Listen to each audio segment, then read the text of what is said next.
You ask Tiger to calculate.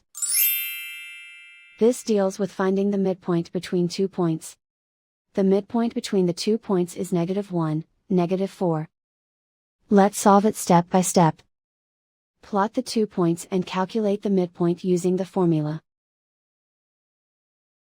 The coordinates of point 1 are, x1 equals -4, y1 equals -6. The coordinates of point 2 are, x2 equals 2, y2 equals -2. PM represents the midpoint of the 2 points.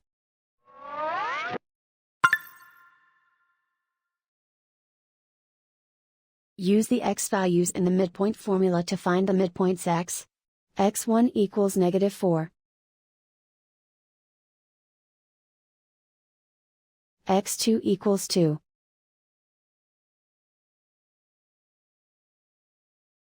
Simplify the arithmetic.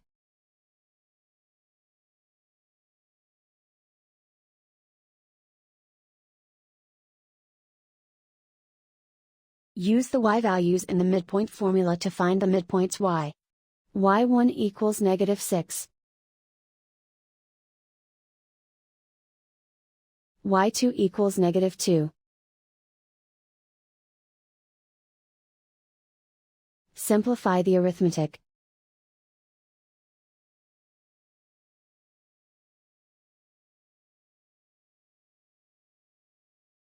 And so, the midpoint is, -1, -4.